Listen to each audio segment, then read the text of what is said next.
আসসালামু আলাইকুম ওয়া রাহমাতুল্লাহি ওয়া বারাকাতুহু।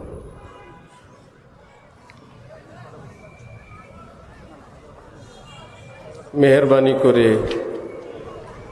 কেউ ছবি তুলবেন না, ভিডিও করবেন না। অনেক ভাইরা পরে আসেন, পরে এসে ছবি তুলতে চেষ্টা করেন। সেই ভাইকেও আপনারা নিষেধ করবেন, বারণ করবেন। আপনাদের কাছে বিশেষ অনুরোধ, ছবি তোলা, ভিডিও করা ইসলামী দৃষ্টিতে, কোরআনে পাক, হাদিসে পাক, এটাই ইসলামের দলিল।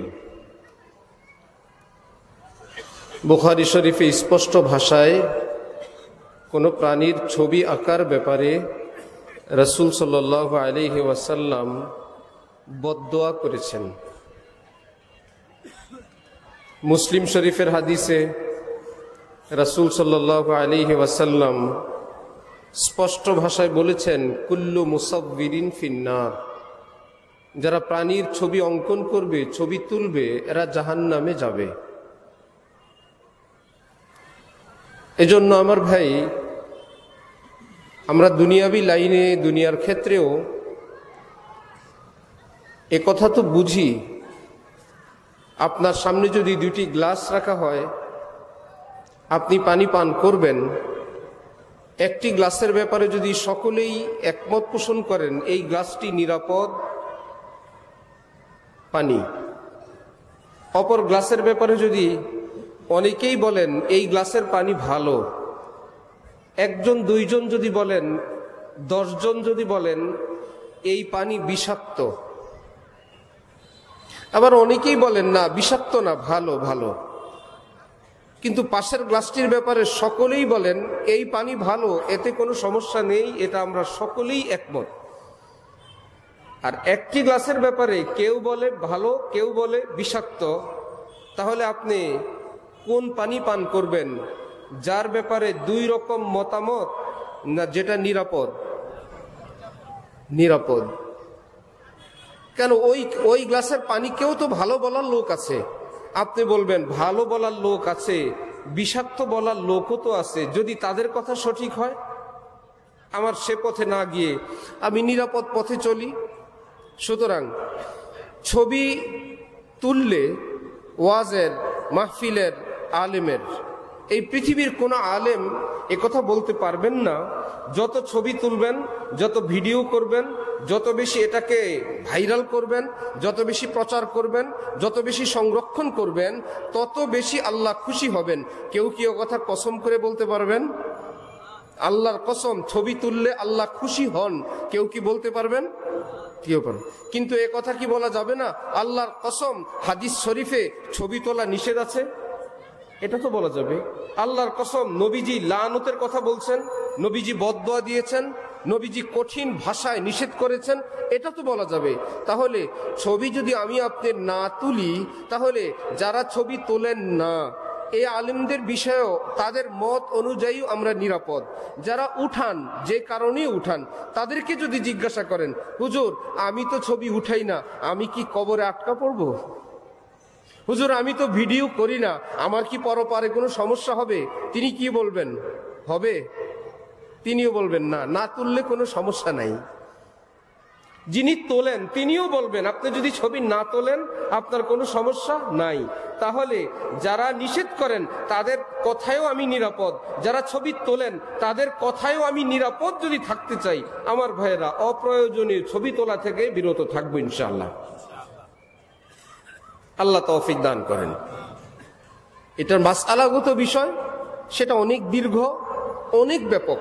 বাকি এইটুকুন যদি আপনারা মোটা কথায় খেয়াল করেন যে গত 20 বছরে মোবাইল, ছবি, ভিডিওর মাধ্যমে ইসলামের যত ব্যাপক প্রচার, এর আশায় আমরা যতটা প্রচার করলাম, এতে করে আমাদের ইসলামী সমাজ এবং সারা পৃথিবীর বুকে আমাদের আল্লাহর মোহাব্বত, আল্লাহর দরদ, চোখের পানি, তাহাজ্জুদ, শালীনতা ইত্যাদির মাত্রা, এটা কি অনেক বেড়ে গেছে না কমতেছে?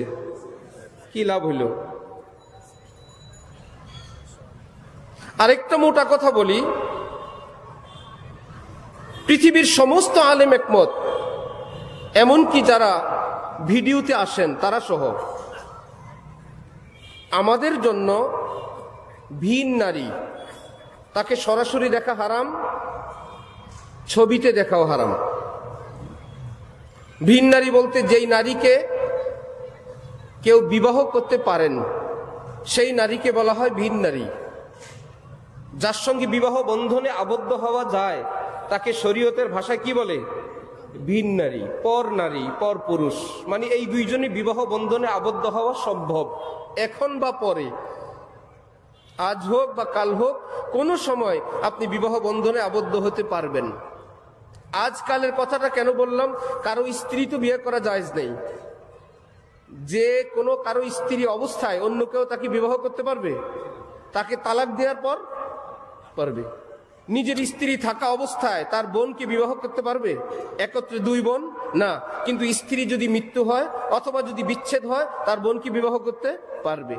এইরকম ভাবে, অর্থাৎ কোনো না কোনো ভাবে যার সঙ্গে আপনার আমার মুসলমানের বিবাহ বৈধ, এই নারী পুরুষকে বলে ভিন নারী, ভিন পুরুষ। তাহলে পুরুষের জন্য ভিন নারীকে সরাসরি দেখাও হারাম, ছবিতে কিংবা স্ক্রিনে দেখাও হারাম। ঠিক এমনি ভাবে ওই নারীর জন্য ওই পুরুষকে সরাসরি দেখাও হারাম, স্ক্রিনে দেখাও হারাম।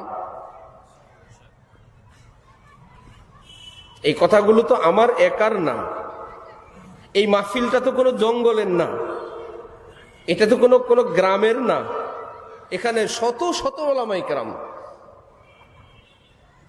তাহলে আমি যেটা বলতে চাই, যেই ওয়াজটা আপনি নিয়ে যান, নিয়ে যাওয়ার পর ফেসবুক নষ্টামি যা ইচ্ছা তাই, সেটা তো ভিন্ন, সেটা কি ইসলামের নামে কেউ করে না। যে করে সে জানে আমি ভুল আছি, কিন্তু ওয়াজ যখন শুনে তখন তো সে মনে করে আমি ইসলামের বড় একটা কাজে আছি। আমার মা, আমার বোন, আমার সন্তান, আপনার স্ত্রী, সন্তানরা, মেয়ে মানুষরা যখন ওই হুজুর কেবলার ওয়াজ শুনেন ভিডিওতে, তখন ওই হুজুর কেবলাকে তারা দেখেন কি দেখেন না? এই দেখা কি জায়েজ?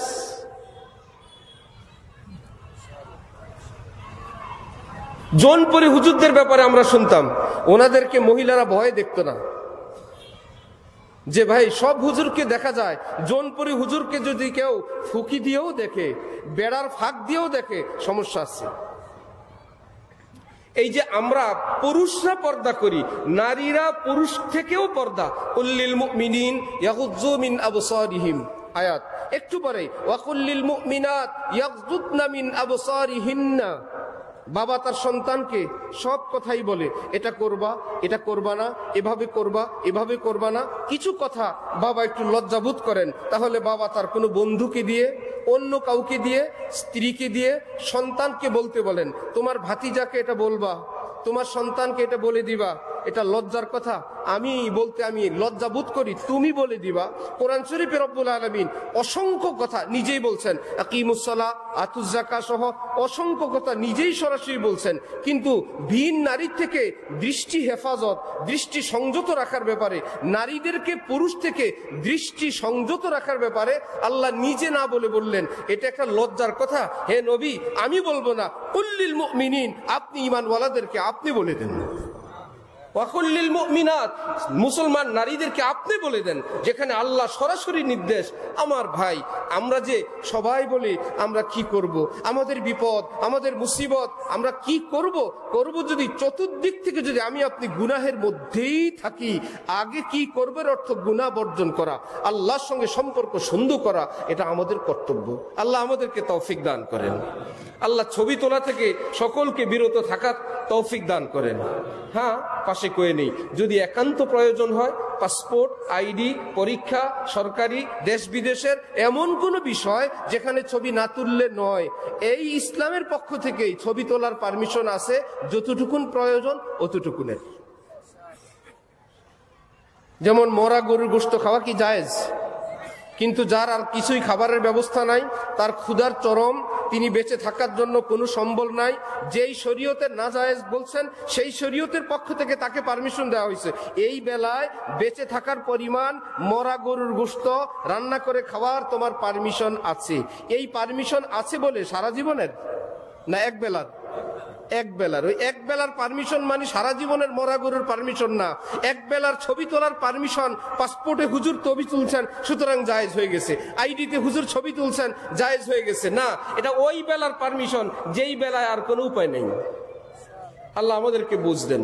নাহমাদুহু ওয়া নুসাল্লি আলা রাসূলিহিল কারীম, আম্মা বা'দ, ফাআউযু বিল্লাহি মিনাশ শাইতানির রাজীম, বিসমিল্লাহির রাহমানির রহিম।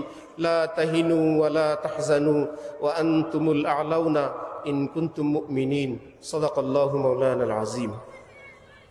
ওয়া ক্বালা রাসূলুল্লাহি সাল্লাল্লাহু আলাইহি ওয়াসাল্লাম, আল হালালু বাইয়িন ওয়াল হারামু বাইয়িন ওয়া বাইনাহুমা মুশতাবিহাত।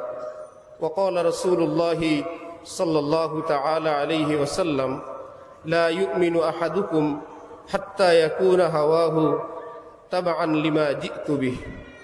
وقال رسول الله صلى الله تعالى عليه وسلم لغدوة أو روحة في سبيل الله خير من الدنيا وما فيها أو كما قال النبي عليه الصلاة والسلام. মুআজ্জাজ হাজিরিন, অত্যন্ত খুশির বিষয়, জামিয়া বাইতুল আমান মিনার মসজিদ ও ইসলামী কেন্দ্রের উদ্যোগে আজকের এই ইসলামী মহাসম্মেলন, যাকে কেন্দ্র করে আমরা আমাদের উলামায়ে দেওবন্দের যারা একদম মূল হযরত কাসেম নানুতুবি রহমতুল্লাহি আলাইহি ওনার খানদানের সুযোগ্য কৃতি সন্তানদেরকে আমরা আজকে পেলাম, তাদের দর্শনে আমরা ধন্য হলাম। অনেক ওলামা হযরত ওনার উপলক্ষে আজকের এই মহাসম্মেলন উপলক্ষে এখানে তাশরীফ ফরমা। আল্লাহ পাক সকলের হায়াতে সুস্থতার সাথে অনেক বেশি বরকত দান করেন। আজকে আমাদের এই সকলের আগমন, উপস্থিতি, কোরবানিকে আল্লাহ পাক কিয়ামতের নাজাতের উসিলা হিসেবে কবুল ফরমান। আমরা যে সময় অতিক্রম করছি, ইসলামের দিক থেকে জাতীয় পর্যায়ে, রাষ্ট্রীয়ভাবে এবং দ্বীন ঈমান ইসলামীভাবে একটা প্রশ্ন অনেক দিন থেকেই অনেকের মুখে, এই মুহূর্তে করণীয় কি? ঠিক না? এই মুহূর্তে করণীয় কি? এই দুইটা প্রশ্নের জবাব, দুইটা কষ্ট এবং দুইটা ঝামেলার জবাবের চেষ্টা করব আজকের আলোচনায় ইনশাআল্লাহ, আল্লাহ পাক তৌফিক দিলে। আমার ভাই, আমরা মুসলমান, কালেমা পড়ার সাথে সাথে একজন মানুষের নাম মুমিন হয়, ঈমানওয়ালা হয়। আবার আমাদেরকে বলে মুসলিম। তাহলে মুমিন এবং মুসলিমের মধ্যে পার্থক্য কি? আমরা যখন জানাজায় যাই, জানাজার দোয়ার মধ্যে আমরা পড়ি আল্লাহুম্মা মান আহইয়াইতাহু মিন্না ফাআহইহি আলাল ইসলাম ওয়া মান তাওয়াফাইতাহু মিন্না ফাতাওয়াফাহু আলাল ঈমান।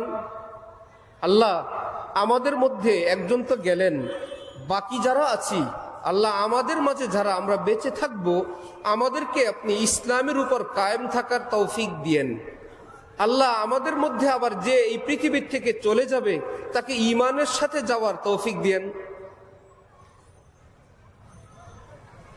আল্লামা ইবনে রাজব হাম্বলি রহমতুল্লাহ আলাইহি তিনি বলছেন, হ্যাঁ, ঈমান ইসলাম এই দুইটা একটা আরেকটার অর্থ সমার্থ হিসেবে ব্যবহার হয়, কিন্তু ঈমান এবং ইসলাম যদি কোরআন হাদিসের একই জায়গায় দুইটা শব্দ আসে, তাহলে অর্থ, ঈমানের অর্থ আলাদা, ইসলামের অর্থ আলাদা। ঈমানের অর্থ অন্তরের আকীদা, অন্তরের বিশ্বাস, আল্লাহ এক, রসুল আমার রসুল, তিনি আখিরি রসুল, এই কোরআন আল্লাহ পাকের কিতাব। আল্লাহ পাক ফেরেশতা সৃষ্টি করলেন, মৃত্যুর পরে আল্লাহ পাক কবর রাখছেন, মৃত্যুর পরে আল্লাহ আমাদের জন্য হাসর রাখছেন, হাসর মাঠে আমাদের হিসাব হবে, হিসাবের পর কেউ ডান হাতে বাম হাতে হিসাবনামা পাবে, কেউ জান্নাতে যাবে, কেউ জাহান্নামে যাবে, মালাকুল মৌত আছে, কে লেখক ফেরেশতারা আছে। এগুলো হলো সব আকীদার বিষয়, এগুলো সবটা মিলায়ে একজন ঈমানদার মুমিন হওয়া, এটার নাম ঈমান। এটা প্রতি মুহূর্তে মুখস্থ করতে করতে হয় না, প্রতিদিন এটাকে আর দ্বিতীয়বার জবানে উচ্চারণ করতে হয় না, প্রতিদিন ঈমান আনতে হয় না, মনে প্রাণে আল্লাহ এক, তার বান্দা হযরত মুহাম্মদুর রাসূলুল্লাহ সাল্লাল্লাহু আলাইহি ওয়াসাল্লাম তার রাসূল, এই কথাটা বলার সাথে সাথে একজন মানুষ মুমিন হয়। কি হয় ভাই? তাহলে মুসলিম আবার কেমনে হয়? আমাদের উস্তাদরা বলেন, একটা বাচ্চা পৃথিবীতে ভূমিষ্ঠ হয়, তাহলে এই বাচ্চাটার নাম একটা মানুষ, কিন্তু এমন মানুষ হাঁটতে পারে না, বলতে পারে না, চাবায়া খাইতে পারে না, কথা বলতে পারে না, কিন্তু এই বলে অমানুষ না মানুষ, কিছুই পারে না। এইবার তাকে খাওয়ানো হয়, দুধ খায়, এইবার তাকে ভিটামিন, ক্যালসিয়াম, ক্যালোরি দিতে দিতে আস্তে আস্তে ধীরে ধীরে সে এবার হাঁটতে শিখে, বলতে শিখে, করতে শিখে। সে যখন হৃষ্টপুষ্ট হয়, যে ভিটামিন, ক্যালসিয়াম, ক্যালোরির বরকতে হয়, এইবারও একজন সে মানুষ। এমন না তার মাথা দুইটা হয়ে গেছে, এমন না হাত দুইটা ছিল চারটা পাঁচটা হয়ে গেছে, পা বেড়ে গেছে, আঙ্গুল বেড়ে গেছে, যা ছিল তাই, সেগুলোই হৃষ্টপুষ্ট হয়ে সে এখন স্বয়ং সম্পন্ন। ঠিক ঈমান কালিমা নেওয়ার সাথে সাথে মুমিন মানি ওই বাবু মুমিন, শক্তি নাই, শুধু ঈমানটুকুন আছে। হ্যাঁ, একটু নামাজ যদি পড়ে, একটু তিলাওয়াত যদি করে, একটু জিকির যদি করে, একটু চোখের পানি যদি ফেলে, একটু দান সদকা যদি করে, একটু পরোপকার যদি করে, একটু যদি কাউকে ক্ষমা করে, একটু যদি আল্লাহর মহব্বতে ছটফট করে, একটু যদি সুন্নতের উপর চলে, এগুলো হলো ঈমানের ভিটামিন। ঈমান তার ভিটামিন পাইতে পাইতে পাইতে পাইতে আল্লাহ পাক তাকে এমন ঈমানের তৌফিক দান করেন, যার জন্য জান্নাতুল ফিরদাউস অপেক্ষা করতে থাকে। তাহলে ইসলাম বলে বাহ্যিক আমলগুলোকে, উপরে উপরে যে কাজগুলো আমরা আমল করি সেগুলোর নাম কি? ইসলাম। আর আমরা যে অন্তরে আকীদা বিশ্বাস করি সেটাকে বলি কি? ঈমান। তাহলে আমার ভাই প্রশ্ন, আমরা কি খালি অন্তরের বিশ্বাসে মুমিন হয়েই কবরে যাব, না মুসলমান হব? এক আলেম তিনি বললেন, অনেক সময় আলেমদের কাছে অনেকে জিজ্ঞাসা করে, হুজুর দাড়ি না রাখলে কি মুসলমান থাকে না? আলেমরা তো বলতে বাধ্য, বলেন যে না, দাড়ি না রাখলেও মুসলমান থাকে।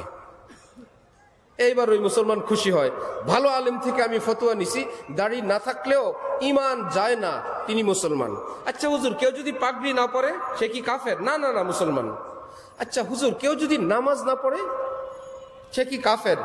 না, সেও মুসলমান। কেউ যদি সারা জীবন রোজা না রাখে, আসলেও কি সে কাফের হয়ে যায়? হয় না তো। নামাজ না পড়লে কাফের হয়ে যায়? না, হয় না, ভয় পাবেন না। রোজা না রাখলে কাফের হয় না। ওই ঈমানটা দুর্বল হইতে হইতে একদম ছোট হয়, খাটো হয়, নিপতে থাকে, কিন্তু শেষ হয় না। আলেমরা তো সত্য যেটা সেটা বলতে হয়। ওই মুসলমান খুশি হয়, কোনো টেনশন নাই, হুজুর বলছেন ঈমান শেষ হয় না। আচ্ছা, তাহলে আমি আপনাদের কাছে প্রশ্ন করি, কোন মানুষের যদি একটা হাত না থাকে, তার কি দেশের নাগরিকত্ব কাটা যায়? কি বলেন? যেহেতু একটা হাত নাই, 50% নাগরিক না পুরা নাগরিক? এইবার বলল হাত ছাড়াও যদি নাগরিক হয়, হাত কাটো। এইবার বলল হুজুর পা যদি না থাকে নাগরিকত্ব থাকে না? বললো হ্যাঁ থাকে। তাহলে হাত নাই, পাও কেটে ফেললো। আচ্ছা, চুল না থাকলে কি নাগরিকত্ব থাকে না? বললো অবশ্যই থাকে। আচ্ছা, 32 দাঁত যদি না থাকে নাগরিকত্ব থাকে না? অবশ্যই থাকে। আপনি দেশের একজন সম্মানিত মালিক, গণতান্ত্রিক দেশের সমান ভাগের 1 ভাগ আপনিও পাবেন। যেই লোকের হাতও নাই, পাও নাই, চুলও নাই, দাঁতও নাই, আচ্ছা কান না থাকলে কোনো সমস্যা নাই, নাগরিকত্ব বহাল, তাই নাকি? হ্যাঁ, কানও নাই, তাহলে কি আছে? এই মানুষটা মানুষ না চাউলের বস্তা? বস্তার মতন হয়ে যাবে না? এইরকম নাগরিকত্ব কেউ কি চাই আমরা? যে কোন রকম আমি একজন মালিক হিসেবে থাকলেই হইলো, কাগজ কলম আমার নামে থাকবে, আমি পারমিশন দিব, আমাকে সরকার ভোটার লিস্টিতে একজন জীবিত মানুষ হিসাব করবে, আমি বেঁচে থাকলেই হইলো। কেউ তো এমনটা চায় না, বরং আমি শুধু নামের মানুষ না, নামের নাগরিক না, আমি একজন স্বয়ং সম্পন্ন সুস্থ সবল একজন মানুষ হতে চাই। একটু দাঁত উঁচু নিচু সেটাও সমান করতে চাই, একটু টাক মাথা সেটারও সমাধান করতে চাই, একটু আমার শারীরিক সমস্যা সেটার জন্য দেশ বিদেশে গিয়ে সুস্থ হতে চাই। আমার ভাই, আল্লাহ পাক রব্বুল আলামিন আমার আপনার এই রুচি, আমার আপনার এই শখ, আমার আপনার এই উন্নত রুচিকে শুধু স্বাস্থ্য রক্ষার জন্য দান করেন নাই, দিলেন যে শুনো আমার ইমানের একটু ত্রুটি আমি সেটাও মেরামত করব, আমার কোরআনে পাকের একটু অশুদ্ধতা আমি সেটাও মেরামত করব, আমার নামাজের কমতি আমি সেটাও ঠিক করব। ওহো ফাস্তাবিকুল খায়রাত। বাড়ি ভাড়াওয়ালা সে কেবল কাঁপতে থাকে, যদি একটু বাড়িওয়ালা হইতে পারতাম। দোকান ভাড়াওয়ালা কাঁপতে থাকে, যদি দোকানটা নিজে কিনতে পারতাম। বা গ্রামের বাড়িওয়ালা স্বপ্ন দেখে, যদি একটু বাড়িওয়ালা শহরে বাড়িওয়ালা হইতে পারতাম।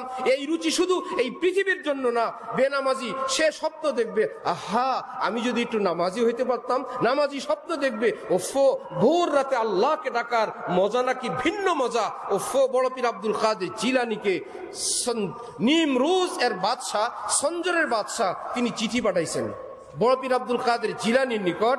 চিঠি পাঠায় বললেন যে আমার নিমরুজ রাজ্যটা আপনার নামে আমি লিখে দিতে চাই। এত ভক্ত মুরিদরা আসে, অনুসারীরা আসে, আপনি তাদেরকে নিয়ে থাকবেন, ব্যয় করবেন।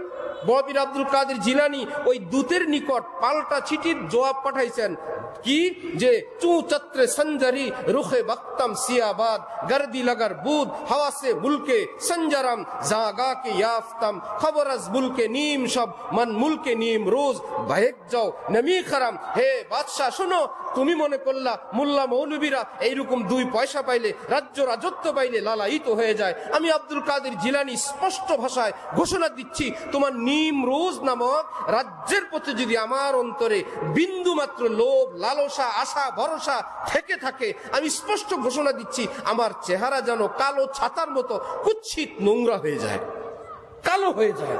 প্রশ্ন করবা কেন এত বড় কথা বলেন, কি পেয়ে গেলেন? শোনো, জাগা কে আফতাম খবর আজ মুলকে নিম সব, যেদিন থেকে ভোর রাতে আল্লাহকে ডাকার রাজত্ব পেয়ে গেলাম। যেদিন থেকে ভোর রাতে আল্লাহকে ডাকার রাজত্ব। এই ভাই আপনি কি ছবি উঠান? এই লোকটাকে ধরে নিয়ে আসুন, যত ওনার মোবাইলটা সহ নিয়ে আসুন।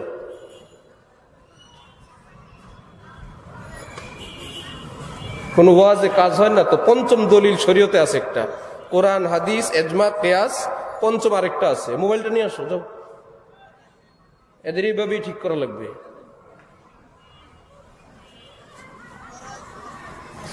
জাগা কে ইয়াফতাম খবর আজ মুলকে নিম সব মন মুলকে নিম রোজ বাহেক যাও নমি খারাম। বড় পীর জিলানী বলতেছিলেন, যেদিন থেকে গভীর রাতে আল্লাহকে ডাকার রাজত্ব আল্লাহ পাক দান করলেন, আমি আল্লাহকে ডাকি, অন্তরে অনুভব হয় আল্লাহ আমার ডাকের সব দিচ্ছেন। এক আল্লাহ ওয়ালা বুজুর্গ দাঁড়ায় আছেন, আশপাশে কয়েকজন হঠাৎ বলে বসলেন, এই মুহূর্তে আমার আল্লাহ আমাকে স্মরণ করতেছেন। আপনারা বলতে পারবেন কি বলে? ওই লোক বলতেছেন, এই মুহূর্তে আল্লাহর আরশে আল্লাহ পাক আমাকে স্মরণ করছেন। সাথীও বলল, হুজুর এমন কথা আপনি বলেন? তিনি বললেন, আল্লাহর কসম করে বললাম এই মুহূর্তে আল্লাহ পাক আমাকে স্মরণ করছেন। তারা তো আরো অবাক, জি তিনি এত শক্তি দিয়ে বলতেছেন, বিষয়টা কি? একটু পরে তিনি বললেন, তোমরা কি কোরআন বিশ্বাস করো না? তোমরা কি কোরআন মানো না? কোরআনে পাকি কি নাই? ফাজকুরুনি আজকুরকুম, হে বান্দারা তোমরা আমাকে স্মরণ করো, আমি ওয়াদা করলাম আমি তোমাদেরকে স্মরণ করব। আমার আল্লাহ ওয়াদা খেলাফ করেন না। এই মুহূর্তে আমি আমার আল্লাহকে স্মরণ করতেছি, ওয়াদা অনুযায়ী আল্লাহও আমাকে স্মরণ করতেছেন। তাহলে এটা কি শুধু ওই বুজুর্গের জন্য না আমাদের সকলের জন্য?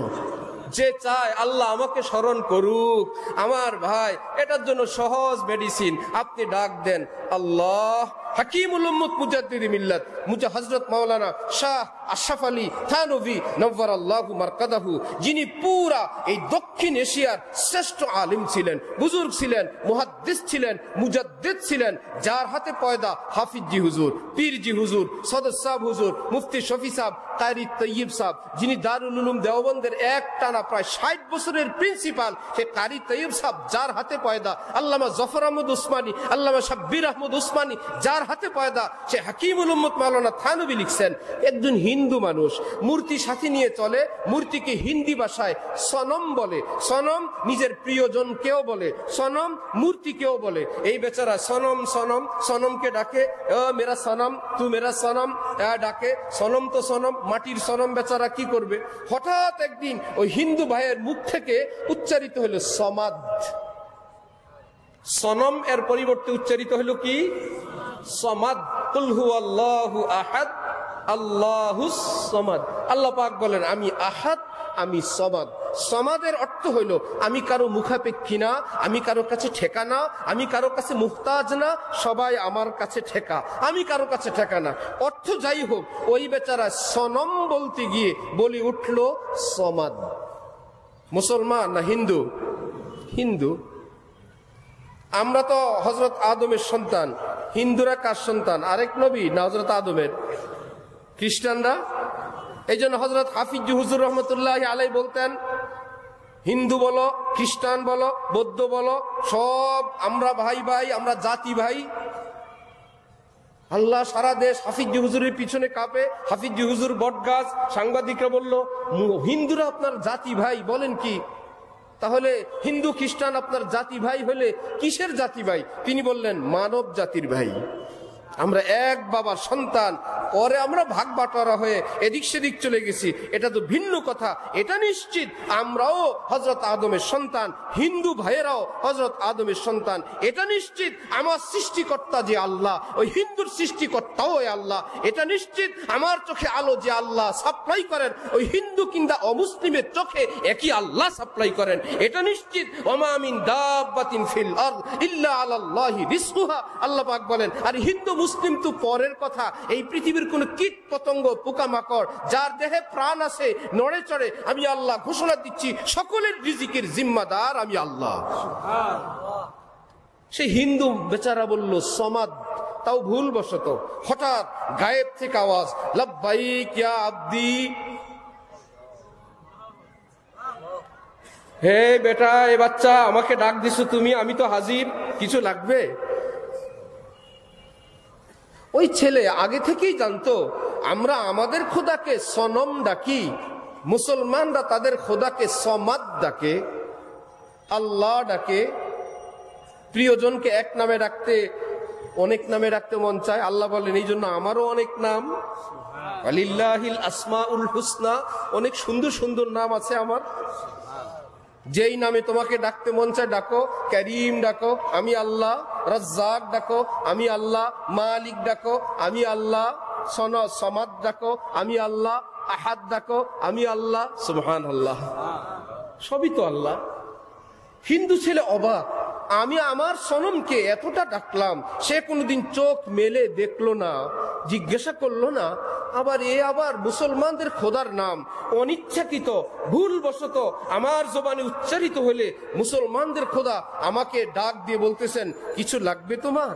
আহা, আমি তো এমন খোদাই চাই যে আমাকে কিছু দিতে পারে, যে আমার কথা শুনতে চায়। এই বা সেই বেচারার অন্তরে একটা বিজলির মতন উঠলো।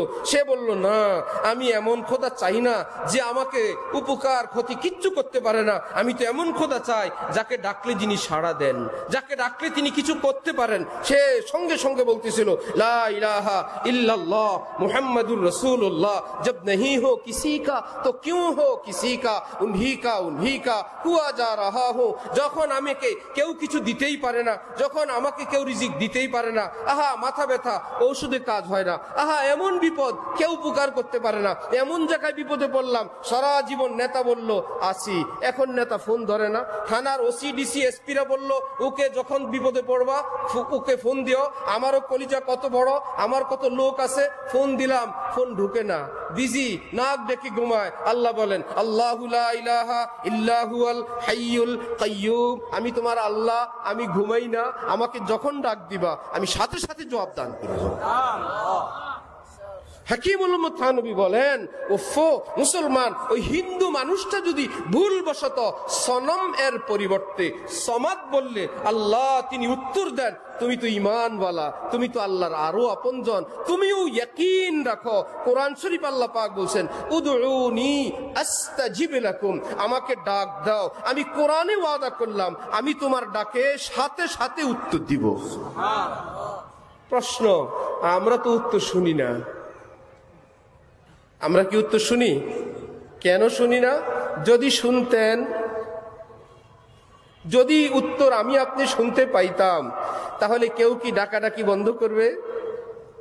ডাক দিলে আল্লাহ জবাব দেন, আবার ডাক দিলে আল্লাহ জবাব দেন, আবার ডাক দিলে আল্লাহ জবাব দেন। এইবার কে স্ত্রী, কে সন্তান, কোথায় সচিবালয়, কোথায় মন্ত্রণালয়, কোথায় দেশ, কোথায় রাজ্য রাজত্ব, কে বিচারপতি, কে প্রধান বিচারপতি, কে কৌশলী, কেউ কোথাও যাবে না, কেউ মার্কেট খুলবে না, পিটাইয়াও উঠাইতে পারবে না, বলবে যাও তোমরা মরো বাঁচো আমি জানি না, আমার আল্লাহর সঙ্গ ছেড়ে আমি যাব না, এই পৃথিবীটা অচল হয়ে যাবে। রব্বুল আলামিন বলেন, ইয়াকিন রাখো আমি শুনি, আমি জবাব দেই, আমি সব নোট করি, তুমি যা বলার বলো। এইটুকুন মনে রাখো যে শুনো, তুমি যে আল্লাহ বলো না, ওই আল্লাহ শব্দের উচ্চারণের মধ্যে আমি আল্লাহ তোমার ডাক আর আমার উত্তরকে আমি মিশ্রিত করে একত্রে দিয়ে দিলাম। তাহলে আল্লাহর জবাব, আমি আপনি যে আল্লাহ বলি, এই শব্দের মধ্যে আমার ডাকও আছে, আল্লাহর জবাবও আছে। এই জন্য এক বুজুর্গ বলেন, শোনো, মোহব্বত दोनों आलम में यही जाकर पुकार आई कि जिसे खुद यार ने चाहा उसी को याद यार आई। আমার ভাই, সরকারি কাজ, কোনো বিশাল বড় পরিকল্পনা, বিশাল বড় কোনো এমন কাজ শুরু হবে, রড এসে গেছে, মাটি কাটা শুরু হয়ে গেছে, তাহলে এলাকার লোক কেউ কি কথা কল্পনা করে যে আমাদের তো এমপি সাহেবের কাছে যাওয়া দরকার, যাতে করে এই ভবনের কাজটা উনি মঞ্জুর করে দেন? সবাই বলবে পাগল নাকি, কাজ শুরু হয়ে গেছে, তুমি এখন মঞ্জুরির কথা ভাবো। মঞ্জুরি আগে হয়, কাজ পরে হয়, ঠিক না? শুধু কি মঞ্জুরি হয়? একটা ভবন এমনি লিখে দেয় নাকি? কত বাই কত, কত তলা, কি পরিমাণ, কত যে ডিটেলস থাকে, বিস্তারিত লেখা থাকে। এইবার ওইটাকে ফলো করে এইবার ভবন হয়। ভবন মঞ্জুর হয়েছিল 5 তলা, কন্ট্রাক্টর সাহেব ভুলে 10 তলা বানাইছে। হয় নাকি? এরকম হয় না তো। যতটুক মঞ্জুর, যদি অনেস্ট হয়, দায়িত্ববান হয়, অতটুকুনি হবে, এর বেশি হবে না, কমও হবে না। এক আলেম বলেন, ওফো, সরকার আগে মঞ্জুর করেন, তারপরে কাজ শুরু হয়। আসমানি সরকারেরও একই নিয়ম, তিনি আগে মঞ্জুর করেন, অমুক এলাকার অমুক বান্দাকে আমি আল্লাহ আমার নাম উচ্চারণের এতবারের তৌফিক দিলাম। ওই তৌফিক আগে মঞ্জুর হয়, তারপরে বান্দা আল্লাহকে ডাকতে শুরু করে। তাকে মাহফিলে যাওয়ার তৌফিক দিলাম, তাকে মাদ্রাসার খেদমতে তৌফিক দিলাম, তার বাচ্চাকে মাদ্রাসায় দেওয়ার তৌফিক দিলাম, একে হজের তৌফিক দিলাম, একে উমরার তৌফিক দিলাম। আল্লাহ পাক আগে তৌফিক দেন। সুতরাং আমরা ডাকাডাকি করে বলার দরকার আছে? তৌফিক তো আগে তিনিই দিছেন, আমরা তো কেবল পিছনে পিছনে, আগে প্ল্যান, আমাদের দ্বারা কোন রকম কেবল সেটার পিছনে পিছনে ঘোরা। এই জন্য আমার ভাই, আমি বলতেছিলাম যে ঈমান এবং ইসলাম বিশাল বড়। ইসলাম, ঈমানের পরে আমাদের ছোট্টখাট্ট কিছু কাজ, ঈমানকে মজবুত করার জন্য যদি আমরা অল্প স্বল্প ভাবে সেটাকে নিয়ে আসি, তাহলে আমাদের জন্য যে ইসলামের ফরজগুলো আছে, কালেমা পড়ে তো মুমিন হইলাম, মুসলমান হওয়ার জন্য ইসলামের কিছু ফরজ আছে, এগুলো আদায় করা, কিছু ওয়াজিব আছে, সে আমলগুলো করা, এই 2 প্রকারের কাজ করা। আর পাশাপাশি কিছু পাপ এবং বর্জনীয় কাজ আছে, সেই কাজগুলো বর্জন করা।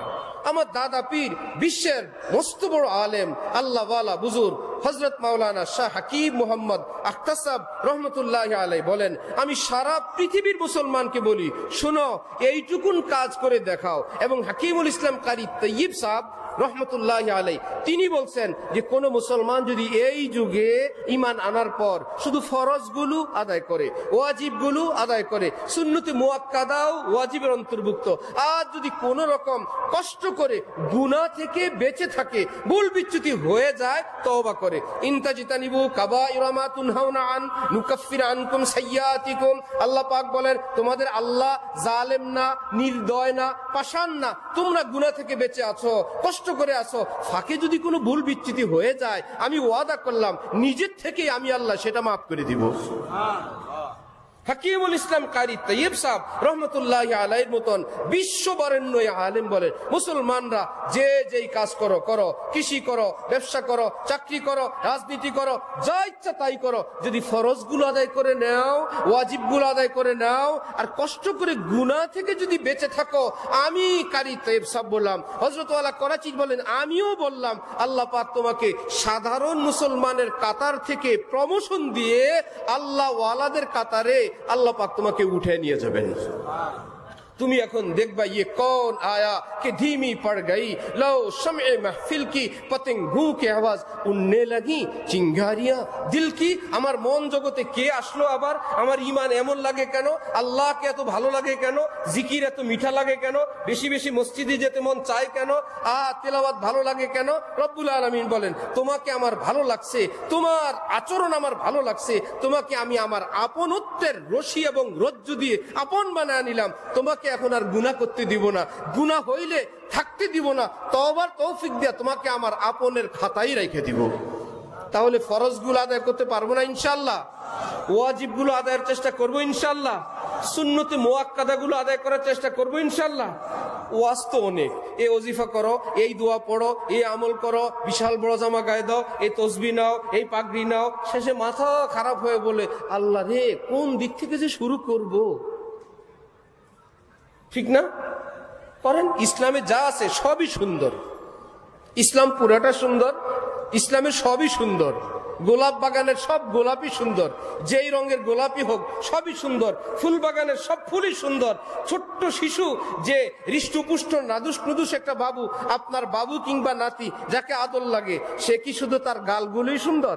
হাতগুলো কি মায়া লাগে না? পায়ের তালুগুলো কি মায়া লাগে না? পেট দেখলে কি চুমু দিতে মন চায় না? পিঠে কি একটু আদর দিতে মন চায় না? কানগুলো কি চুষে দিতে মন চায় না? এ কি আশ্চর্য! যাকে ভালো লাগে তার সবই ভালো লাগে। হাকিমুল উম্মত থানবী বলেন আরে শুনো, আল্লাহর দ্বীন, আল্লাহর ইসলাম এত সুন্দর, পৃথিবীর সব রূপসীরা যত সুন্দর, এর চাইতে আল্লাহর নবীর এক একটা সুন্নত আরো বেশি সুন্দর, আরো বেশি আকর্ষণীয়, আরো বেশি মোহনীয়, আরো বেশি মনকে কাড়ে, প্রাণকে কাড়ে, জীবন উৎসর্গ করতে মন চায়। যতটুকু পারি করব, কিন্তু এইটুকুন তো সিদ্ধান্ত নিতে পারি ফরজগুলো করব। কি ভাইয়েরা, চেষ্টা করবো ইনশাআল্লাহ? ইসলামের সমস্যাগুলো আমি বলছি, দল নাই, মত নাই, তরিকা নাই, মাযহাব নাই, আখিরি যুগ, অনেক পরের যুগ। কারণ যে যত দূরে যায় সম্পর্কের দামটা তত বাড়ে। আমরা যদি এখানে বসি, কেউ যদি বলেন হুজুর আমার বাড়ি বাংলাদেশ, সবাই হাসবে না? কি বলে ওনার বাড়ি বাংলাদেশ? সবই তো বাংলাদেশ। এই কথাটাই যদি উনি আমেরিকায় এক জায়গায় গিয়ে বলে আমার বাড়ি বাংলাদেশ, আপনি কি এভাবে বসে থাকবেন? আপনি একটু আগে যাবেন না? আচ্ছা বাংলাদেশ তুমি, আমিও বাংলাদেশ। এই বাংলাদেশ তো এখানেও বলছিল, কেন? এটা কাছে বসে বলছিল এটার দাম নাই, একই শব্দ দূরে গিয়ে বলছিল সেটার দাম আছে। কুমিল্লার মানুষ কুমিল্লা, কুমিল্লা আরে কি কুমিল্লা, সে কুমিল্লার মানুষ ঢাকায় এসে যদি বলে, কুমিল্লার মানুষ যদি ঢাকায় এসে বলে আমি কুমিল্লা, একটু দাম আছে। আচ্ছা কুমিল্লা, আমিও কুমিল্লা, আমিও চাঁদপুর, আমি সিলেট, আমি চট্টগ্রাম, একটু দূরে আসছে। এইবার যত দূরে যাবে তত দাম। আমার ভাইয়েরা, ইসলামিক দৃষ্টিতে আমরা কি সাহাবীদের যুগে আছি না অনেক দূরে আছি? অনেক দূরে। এই জন্য আমাদের অল্প অল্প পরিচয়ের অনেক দাম, অনেক দাম। কেউ যদি বলে আমি মুসলমান, আল্লাহর কসম এই পৃথিবীতে তার মর্যাদা না থাকতে পারে, কম থাকতে পারে। কোন শক্ত আলেমের ফতোয়ায় বলবে নাস্তিক হয়ে গেছে, মুরতাদ হয়ে গেছে, এসা তেসা হয়ে গেছে। কোরআন শরীফে আল্লাহ পাক বলেন ওয়ালা আব্দুম মুমিন খায়রুম মিন মুশরিক ওয়ালাউ আজাবাকুম, যার কিচ্ছু নাই, বুকের ভিতরে শুধু ঈমানটুকুন আছে, আমি আল্লাহ ঘোষণা দিচ্ছি এই বান্দার দাম আমি আল্লাহর নিকট 7 আসমান 7 জমিনের চেয়ে অনেক বেশি। যিনি খরিদ্দার তিনি বলেন আমার কাছে দাম আছে, আর আমরা হইলাম সব সদায়। বাজারের গরু, এক গরু আরেক গরুর কানে বলে আপা আপনার দাম 3 লাখ। সে বলো ভাইয়া আপনার দাম 4 লাখ। এতে কি গরুর দাম বাড়ে? গরুর দাম বৃদ্ধি করলে বাড়ে না, ক্রেতা এসে যেই দামে খরিদ করবেন এতে বাড়ে। ক্রেতা যদি সত্যি মূল্যায়ন করে তাহলে বাড়ে। শাহ আব্দুল গনি ফুলপুরি রহমতুল্লাহ আলাইহি, হাকিমুল উম্মত খলিফা, যিনি 12 বার নবীজিকে স্বপ্নে দেখার সৌভাগ্য নসিব হয়েছে, গল্প বলতেন। আহারে বড় জমিদারের মেয়ের বিয়ে ঠিক হয়েছে আরেকটা ধনী ফ্যামিলির যুবক সুন্দর শিক্ষিত ছেলের সঙ্গে, সবাই আনন্দ ফুর্তি করে, মেয়েটা কেবলই কান্নাকাটি করে। সকলে অবাক যে এত সুন্দর জায়গায় তোমার বিবাহ, তোমাকে কেন্দ্র করে এত ফুর্তি, আহা তুমি কান্দো কেন? মেয়েটা কি বলে? বলে শুনেন আমি কান্না করি এক ভয়ে, যেই স্বামীর জন্য আজকে কেন্দ্র করে এই আয়োজন, আমাকে এই সাজুগুজু করানো হলো, আমার সেই স্বামী জানি আমাকে পছন্দ করবেন কিনা। তিনি যদি পছন্দ নাই করলেন এই সাজ সজ্জার 1 পয়সাও মূল্য নাই। আর শুনেন তিনি যদি সত্যি আমাকে ভালোবাসেন, পছন্দ করেন, কেউ যদি গেট নাও দেয়, এত বড় আয়োজন যদি নাও হয়, আমার কোনো টেনশন নাই, কারণ যার জন্য আমি তিনি আমাকে পছন্দ করছেন। তাওহীদ তো ये है कि बस खुदा हशर में कह दे ये बंदा दो आलम से खफा मेरे लिए है। প্রকৃত তাওহীদ ওয়ালা তো তাকে বলে কিয়ামতে যাকে দেখলে আল্লাহ বলবেন ফেরেশতারা সরো, কিচ্ছু প্রশ্ন করবো না, একে চিনো, উভয় জাহান আমি আল্লাহর জন্য উৎসর্গ করে কিয়ামতে আসছে, যাও তার জন্য জান্নাত অপেক্ষায় আছে, তাকে বলে জান্নাত। এই জন্য আমার ভাই পৃথিবীর কে মূল্যায়ন করলো না এতে কিছু আসে যায় না। আদমি ফরবাশাওয়াদ আজ রাহে গোশ, জানওয়ার ফরবাশাওয়াদ আজ নাও নুশ। জালালউদ্দিন রুমি বলেন একজন আপনাকে বললেন আপনি তো তাহাজ্জুদ গুজার, আসলে পড়েন না, তাহলে কি আপনার আমলনামে তাহাজ্জুদ লেখা হয়ে যাবে? এই ধারণা করলে কয়েকশো লোক, না উনি সারা রাত ইবাদত করেন, আসলে ঘুমান। এই মানুষের বলার দ্বারা কি উনি ইবাদত লেখা হয়ে যাবে? একজন বলল আমাদের ধারণা আপনার অ্যাকাউন্টে না থাকলেও 1 কোটি, যখন নাই তখনও 1 কোটি। এই লোকের ধারণায় কি ব্যাংকে টাকা জমা হবে? আরেক লোকের অ্যাকাউন্টে আছে 1 কোটি, চেহারা সুরত অতটা বোঝা যায় না, সবাই বলল অনেক টাকা আছে, আর অন্যরা বলল চেহারা দেখলেই বোঝা যায় কয় টাকা, 1000 আসেনি জিজ্ঞাসা কর। এই সবার তিরস্কারের কারণে ওনার কি 1 কোটি নাই হয়ে গেছে? আছে। সুতরাং যেটা বাস্তব সেটাই। যিনি খরিদ্দার তিনি যদি বলেন ইমানদারকে আমি খরিদ করব, ঢাকায় তাঁতিবাজার, যেখানে স্বর্ণ অলঙ্কারের এই তৈরির কারিগরদের এরিয়া, গলিতে গলিতে মার্কেটে, আমি শুনছি যে সেখানের ময়লা মাটি বিক্রি হয়, ড্রেনের ময়লা বিক্রি হয়। এক দোকানে আমি গেলাম, আমি জিজ্ঞাসা করলাম, তিনি বললেন জি সত্য, আমার দোকানটা একটা ছেলে ঝাড়ু দিয়ে নেয়, দোকানটা ঝাড়ু দেয় মাসে একবার, ও আমাকে 5000 টাকা দেয়। এরকম ঝাড়ুদার পাইছেন জীবনে? দোকানটা ঝাড়ু দিয়ে নেয়, যাওয়ার সময় আবার আমাকে 5000 টাকা দেয়, দেওয়ার সময় আবার হাতে ধরে পায়ে ধরে বলে ভাই এই কাজটা কাউকে দিয়েন না। এত বড় দামি কি ব্যাপার? সে ঝাড়ু দিয়ে মজা পাইছে। কি এত স্বর্ণের কাজ করেন আপনার নিঃশ্বাসের বাতাসে, অথবা এমন ঘষা দেন পাউডারের আকৃতিতে, অথবা ফ্যানের আঘাতে, কোনো না কোনো ভাবে আপনাদের অজান্তে কোনা কানিতে এইরকম চোখের আড়ালে ময়লার ভিতরে কিছু না কিছু স্বর্ণের অস্তিত্ব সে খুঁজে পায়। ওই ময়লাগুলোকে যখন সে প্রসেসিং করে ওই 5000-এর বেশি স্বর্ণ পায় বলেই তো সে বলে ভাইয়া কাজটা কাউকে দিয়েন না। এবার সেটা তো ময়লা। এইরকম সব কারিগরদের ড্রেন, যেটা পেশাব পায়খানার ডিপু, বললো 2 দিক থেকে বন্ধ করা আছে, এইটা বিক্রি হয়। মানুষ নাকি পায়খানাও কিনে। কি ব্যাপার? বলে পায়খানা কিনি না, এর ভিতরে দামি দামি স্বর্ণ পাওয়া যায়, স্বর্ণ আছে বলে ওখানে ময়লা আবর্জনাও কেনা হয়। রব্বুল আলামিন বলেন আমার কোন বান্দাকে যদি এরকম ময়লা দেখো, বালু দেখো, ডেকোরেশন অসুন্দর দেখো, আর ভিতরে যদি হীরামণি মুক্তার চেয়ে দামি যদি ঈমান থাকে, আমি আল্লাহ ঘোষণা দিচ্ছি আমি আল্লাহ তাকে আসমান জমিনের থেকে বেশি দামে খরিদ করব। এটা আখিরি যুগ। সুতরাং ঈমান ইসলামের ক্ষেত্রে আগানোর চেষ্টা তো করব, কিন্তু কোন মুসলমান ভাই যদি হয় তাকে বুকে জড়ানোর চেষ্টা করব। কিসের মাযহাব আর কিসের ফেরকা, কিসের তরিকা? মুসলিম তো, মুসলমান তো, এইটুকুনি বড় সম্পদ। কিয়ামতের দিন নবী কি জিজ্ঞাসা করবেন? আপনি কি হানাফি সাহেব না মালিকি সাহেব? বলবেন আপনি কি চিশতিয়া তরিকা না কাদরিয়া তরিকা? নবীজি প্রশ্ন করবেন, বলবেন কাদরিয়ারা আসেন আগে, চিশতিয়ারা এই পাশে আসেন, হানাফিরা এই পাশে আসেন, শাফিরা একটু পরে আসেন, হাম্বলিরা ওই দিক থেকে আসেন, নাকি তিনি সব উম্মতের জন্য ঘোষণা দিবেন আমি সকল উম্মতের নবী? তিনি তো রওজা শরীফের সামনে, আরব দেশের লোকেরা তো হাদিস শরীফ বিশাল বড় সোনালী অক্ষরে লিখে রাখছেন, শাফাআতি লি আহলিল কাবাইরি মিন উম্মতি, কিয়ামতের দিন আমার উম্মতের যে সদস্যরা ঈমান আছে আবার গুনাহও আছে, আটকা পড়ে গেছে কবিরা গুনাহ নিয়ে, কি উপায় হবে? তিনি তো বলেন আমার সেই উম্মত যারা কবিরা গুনাহ নিয়ে আটকা পড়ে যাবে, আমি কিয়ামতের দিন সুপারিশ করে তাদেরকে জান্নাতে নিয়ে যাব। সুতরাং ঈমানের দিক থেকে, ইসলামের দিক থেকে করণীয় কি? প্রশ্ন করণীয় হলো এই, ঈমানটুকুন আছে এটাকে আগে বাড়াই। আসসালাতু নূর, নামাজ পড়লে নূর আসবে, দান সদকা করলে নূর আসবে, তেলাওয়াত করলে নূর আসবে, পরোপকার করলে নূর আসবে। মোটা মোটা যেগুলোর মধ্যে কোনো দল নাই, ইখতিলাফ নাই, শুরু করি, জানি আমরা সবাই। এইটুকুন করলেই দেখবেন যে জুতি আসবে, ওই জুতিতেই আপনি চলতে পারবেন। এখন তো মোবাইলে অনেক দামি দামি ফোকাস লাইট। শুরুতে যখন মোবাইলের লাইট আসে নাই, স্ক্রিনের মধ্যে একটু আলো হইতো, তাও টাচ মোবাইল না, বাটন মোবাইল, বাটনের কি একটা লাল স্ক্রিন, এর থেকে অল্প একটু আলো হইতো। আমার মনে আছে ওই আলো দিয়েও আমরা চলছি, গভীর অন্ধকার, কিছুই নাই, এখন বাটন মোবাইল, সুইচ টিপ দিলে অল্প একটু আলো হয়, এই দিয়েও চলা গেছে। যার বিপদ তার এইটুকুনও অনেক দাম। আমার ভাই, ঠিক ইমানদার যদি ওইটুকুন ইমানের আলো থাকে, হযরত উলামায়ে কেরাম বয়ান করেন, আপনারা শুনবেন, সর্বনিম্ন ইমানদার যার পরে আর কোনো ডিভিশন নাই, একদম লাস্ট পজিশন, আল্লাহ পাক তাকে এই 10 দুনিয়ার সমান একটা বেহেশত দান করবেন। বলবেন এগুলো কই, এত জায়গা কই? আল্লাহ কি আমাদের কোম্পানি থেকে পলট কিনে বেহেশত দিবেন? এত জায়গা কই? এত জায়গা কই বলতে এক আসমানের নিচে, এই যে আমাদের পুরা দেশ বিদেশ মিলে পৃথিবী নামক একটা গ্রহ, এক একটা তারকা নাকি এর চাইতে লক্ষ কোটি কোটি গুণ বড়।